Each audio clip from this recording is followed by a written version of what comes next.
안녕하세요. 네, 이상훈입니다. 쑥스럽네요. 맨날 카메라 뒤에 있다가 이렇게 앞에 있으니까 저를 이렇게 인터뷰에 초대해 주셔서 고맙습니다.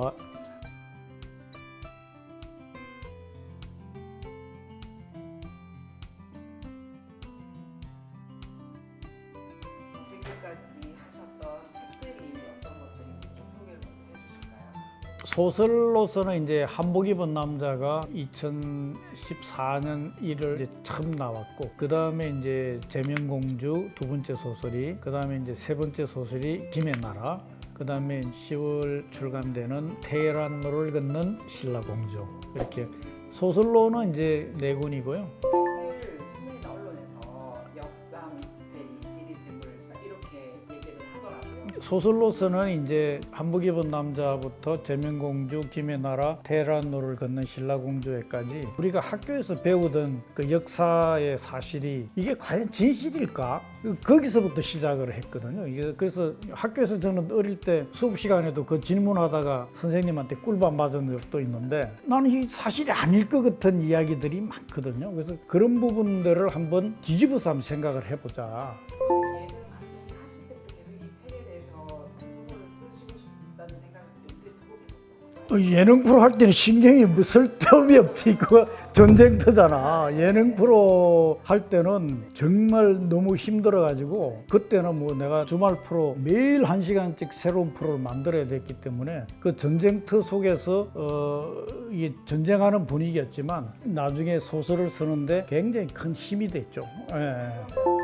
한복 입은 남자로 돌아와서 중국 드라마, 영화, 뭐 뮤지컬 지금 계속 이렇게 예. 러브콜이 많이 오잖아요. 특징이 뭘까요?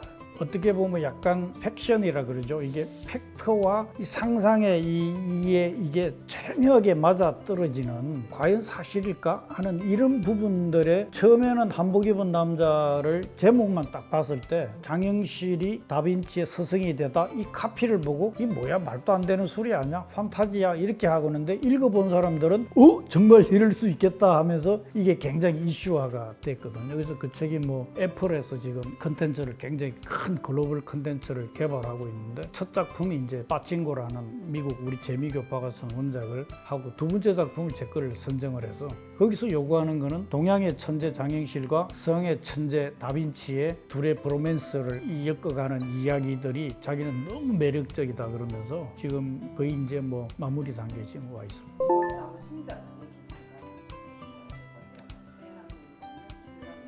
사마르칸트에 내가 출장을 갔을 때, 출장 갔던 내 친구가 자기가 어릴 때 이란에서 공부를 했는데, 페르시아가 망하고 나서 페르시아 왕자가 바실라라는 이 실크로드의 끝나라 바실라에 가서 그 나라 공주와 결혼, 그 이야기를 걔는 어릴 때 들었다는 거예요. 근데 실제 나중에 국립중앙박물관에서 그 책이 발견이 돼요. 테헤란로가 저게 그냥 생긴 게 아니고, 테헤란로가 생긴 그게 다 페르시아 그 공주 신라에 대한 그게 연결이라는, 그래서 그거를 이렇게 내려오는 이야기 역사하고 이렇게 같이 해서, 여기도 이제 다큐멘터리 PD가 그걸 파헤치는 과정인데, 그 다큐멘터리 PD가 너무 다 이야기하면 안 되지. 책을 한 권을 쓰기가 역사본 같은 거는 2010년도 그 작품부터 지금까지 4작품이라는 소설이 역사 소설이 나왔잖아요. 도대체 언제 그 작품을 쓰십니까? 나는 내가 소설을 쓸 때 딱 내가 항상 기본을 지키는 게, 그 무라카미 하루키라는 분이 일본 소설가가, 그분도 전업 작가는 아니었거든. 30살까지는 장사를 하다가 소설을 쓰기 시작했는데, 그분이 처음에 소설을 쓸 때 막 자기가 막 생각나는 걸 이렇게 쓰다 보니까 자기가 봐도 너무 어려운 거야. 그래서 이 사람이 처음에 자기 소설을 영어로 쓰기 시작했어요. 그 영어는 지가 아는 단어가 한정이 돼 있잖아. 그러니까 쉬운 단어밖에 쓸 수가 없는 거야. 그래서 영어로 써서 그거를 일본어로 해서 그게 대박이 난 거야. 감독님 거기 김의 나라는 그렇고 다큐 감독 때 연출가가 많이 나오잖아요. 그렇다면 이런 노하우 중에 하나이신가요? 어차피 소설이라는 거는 자기의 경험담 위주로, 직접 경험이든 간접 경험이든 해서 그걸 가지고 풀어나가는 거기 때문에, 이 습관적으로 이제 나는 매일 글 쓰는 습관을, 저녁에 술을 먹고 들어오든지 뭐 하든지 간에 글 쓰는 습관이 굉장히 중요한 것 같아요. 매일 한 줄이라도 이렇게 쓰는 게, 그래서 제명공주를 쓸 때 김의 나라를 이미 같이 쓰고 있었고, 작가로서 이상훈과 감독, 흔한 질문이죠. 감독으로서의 이상훈은 삶의 철학이 다르신지 처음에는 예능 PD로 시작했지만 시트콤, 드라마, 영화, 뭐 뮤지컬 사람들은 자꾸 다른 일을 하는 것처럼 이렇게 이야기하는데 새로운 컨텐츠를 자꾸 만들어낸다는 그 생각이지 다른 방면에 가서 했다고 나는 생각해 본 적은 없거든요. 이 제목을 뽑는 것도 드라마를 생각하면서 뽑고 제가 글을 쓰는 것도 그림을 생각하면서 글을 쓰기 때문에 보는 사람들이 쉽게 읽혀지고 그 다음에 드라마 하기에도 영상화 하기가 좀 쉽다 그러는데 그래서 나는 그거를 다른 분야라고는 보지 않아요. 제가 할 때 이걸 같이 생각하면서 이렇게 하기 때문에 이게 과연 사람들이 호기심을 끌까? 좋아할까? 관심이 있을까? 이제 그거부터 생각을 하는 거지. 그래서 그냥 우리 뭐 조선시대 무슨 사색 당파나 왕, 뭐 후궁 이야기 이런 건 절대 쓰고 싶은 마음도 없고 우리의 이 기본적인 역사의 뿌리에 대한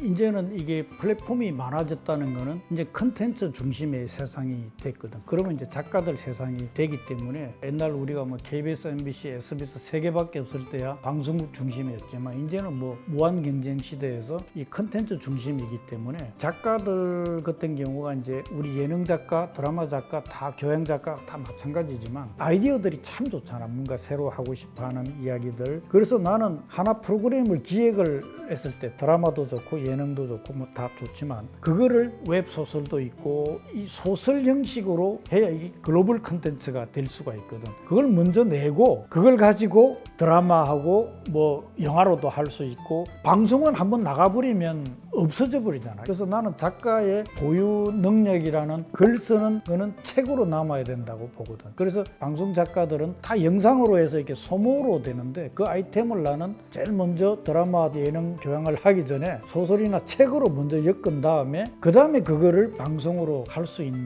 그런 거를 나는 꼭 한번 제안 드리고 싶어요. 그래야 자기의 글이 남고 그 글을 가지고 나중에 영상으로도 만들 수가 있으니까. 역사 소설가로서의 스토리텔러로서 보는 시각이 다르실 것 같아요. 우리 뭐 SM이나 뭐 JYP, YG가 기본 틀을 깔아줬지만 이걸 세계적으로 한 건 BTS거든. 그 방시혁이라는 친구가 아주 정말 그걸 잘 풀어 나갔는데 그거는 나는 그냥 옛날 댄스 가수로가 아니고 나는 BTS는 다 각자의 스토리텔링이 다 있거든. 요즘은 노래도 마찬가지고 모든 게 어떻게 스토리텔링화 하느냐가 나는 굉장히 중요하다고 보고 그 다음에 글로벌 콘텐츠에 대해서 우리가 신경을 굉장히 많이 써야 되는 게 이제는 우리나라 틀 안에서 자꾸 이야기를 끌어내지 말고 이거를 확장을 해가지고 글로벌 컨텐츠가 어떻게 이게 먹힐까. 이제 우리나라만을 생각해서는 시장이 너무 좁잖아요. 그래서 이거를 좀 확장성을 가진 스토리텔링을 좀 많이 생각을 해 나가야 될 것 같아요. 각자의 다 스토리가 있어. 그리고 나는 뭐 다른 요즘 아이돌 가수들은 가사가 잘 안 들어오고 그러는데 BTS는 가사가 들어와. 그게 다른 거야. 감독님이 소설가를 나타났단 말이에요. 그래서 문단에서도 이렇게 좀 쓰다 말겠지 냉정하게. 그런데 요즘 문학상은 객주, 원미동 사람들 완전 하이 문학. 황석영 생도 봐라. 그런 작품에게 준 상이잖아요. 책은 많이 팔렸지만 이 문학성을 인정해 준다는 거에 대해서 제가 16회 유전문학상을 역사소설로서는 제일 권위 있는 상인데 이 상 받을 때 참 이 에피소드가 많았어요. 여기는 전문 소설가도 아닌데 방송 쪽에 있는 사람을 왜 주냐 이래가지고 문제가 좀 됐었어요. 그래서 최종적으로 이게 수상 발표 날이 늦어졌어. 최종 둘이 올라갔다가 그래서 그 심사위원장이 그렇게 말씀하셨대요. 나중에 시상식 가서 들은 얘기인데 사람을 보지 말고 책을 보고 판단하자. 그래서 이제 제가 받게 됐다고 나중에 들었습니다. 마지막 질문입니다. 다른 작가들에게 스토리텔러로서 한마디 해주시나요? 아무리 좋은 재능도 아무리 좋은 칼도 그냥 가만히 두면 녹이 썰어요. 그거를 계속 갈아야 정말 반짝반짝 빛나고 하듯이 부모님한테 재능을 물려받았다 하더라도 그거를 계속 노력하고 갈고 그걸 하지 않으면 그 재능이 섞이지는 거거든요. 그래서 저는 뭐 기본적인 뭐 내가 뭐 남들보다 천재적으로 이랬다고는 절대 생각하지 않고 내가 부모님한테 물려받은 그 재능을 나름대로 정말 매일매일 노력하면서 그래서 또 뭐 책 읽는 거 아까도 이야기 책을 좋아하기 때문에 계속 책을 읽으면서 그냥 읽는 게 아니고 요걸 가지고 뭘 뽑아 먹을까 하고 항상 이렇게 노력하는 자세. 그래서 아무리 자기가 잘났다 생각하지 말고 노력하는 자세. 끊임없이 그게 제일 중요한 것 같아요.